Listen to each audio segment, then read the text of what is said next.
Jesus' crucifixion involved so much more than just nailing him to the cross. Before any of that occurred, he was beaten within an inch of his life with a nine-tailed whip that had metal tips on the end of every strap. He was strapped to a block while soldiers beat the shard tips of the whip into his back, buttocks and legs.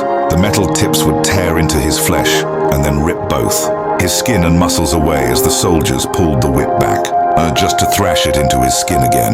This initial beating alone was enough to cause hypovolemic shock. Hypovolemic shock occurs when there is a loss of approximately 20% or more of the body's blood supply.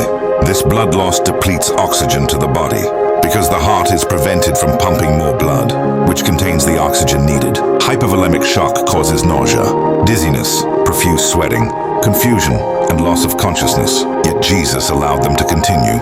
After being flogged with the nine-tailed whip, a crown of thorns was forced onto his head, causing huge lacerations. The blood from these wounds would be flowing into his eyes, causing burning and making it difficult to see. The soldiers covered him with a purple robe and mocked him by saying, "Hail, the King of the Jews." Mark 15:18. They hit Jesus on the head with a reed, spit on him, and humiliated him beyond belief. But still Jesus said nothing, as if that was not enough. Jesus was forced to carry a wooden beam to the place of his crucifixion. This beam would have been extremely heavy, and after the beating, Jesus would have been immensely weak. He was so weak that he needed assistance carrying it. But not only that, however, this wood was really rough and jagged and very splintered. As Jesus walked, this ragged plank moved up and down his back, shoving huge splinters into his open flesh. Even after being nailed onto the cross, the splinters would continue to exacerbate the wounds on his back. Every time Jesus would shift his weight from his feet to his arms, then back to his feet, his back would rub against the splintered wood, causing a constant stabbing into the open wounds. Some of the wooden shreds remained lodged in the muscles and exposed nerve endings.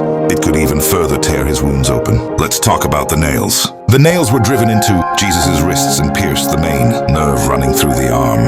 When Jesus would push up to breathe, his wrists rotated against the nail, which would irritate the nerves and cause intense pain in his arms.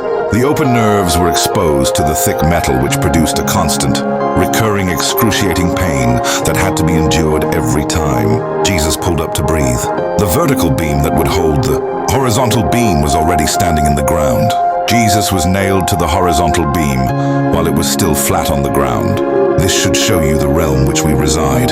We reside in the valley in the shadow of death, and the devil is the prince.